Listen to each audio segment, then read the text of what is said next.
هنا سائل يقول: فضيلة الشيخ، أنا رجل قد ثقل الران على قلبي حتى أصبحت في دوامة من المعاصي، وكم حاولت أن أتوب توبة نصوح ولكن دون جدوى، فأصبحت ضعيف الإرادة وفي حياتي ضنك، علما بأنني محافظ على الصلوات الخمس ولكن دون خشوع، فكيف ترشدونني جزاكم الله خيرا للخروج من هذا الظلام؟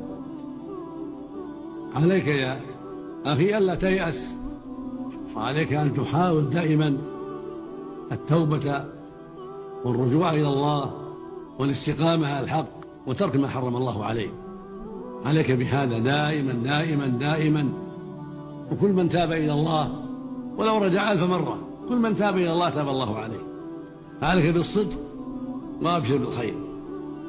يقول الله عز وجل: قل يا عبادي الذين أسرفوا على أنفسهم لا تقنطوا من رحمة الله إن الله يغفر الذنوب جميعا إنه هو الغفور الرحيم سبحانه وتعالى. قال العلماء إن هذه الآية في التائبين، أجمع العلماء على أنها في التائبين.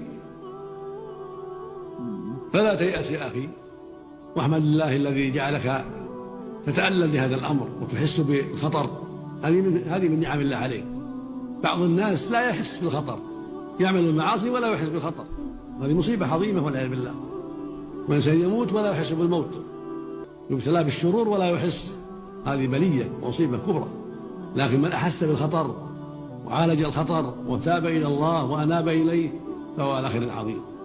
فعليك بالمعالجة والمجاهدة وسؤال الله التوفيق والهداية والإكثار من قراءة القرآن، فالقرآن سبب كل خير. فعليك بالإكثار من قراءته، تدبر معانيه.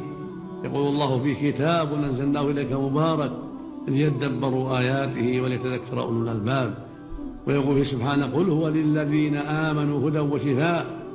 ويقول سبحانه: إن هذا القرآن يهدي للتي هي أقوم. فعليك بكتاب الله، علينا جميعا بكتاب الله تدبرا وتعقلا وعملا، والله يهدي من يشاء سبحانه وتعالى. المصيبة الغفلة، لكن مع التذكر ومع الانتباه ومع اليقظة ومع الإحساس بالخطر فالإنسان على رجاء الخير وعلى سبيل نجاة، فليشمر وليصدق مع الله وليبادر بالتوبة وليحذر أن يهجم عليه الأجل وهو على حالة سيئة. فالأجل قد يأتي بغتة بانقلاب سيارة، باصطدام، بغير هذا. فاتق الله يا عبد الله وأعد العدة وبادر بالتوبة واستقم على التوبة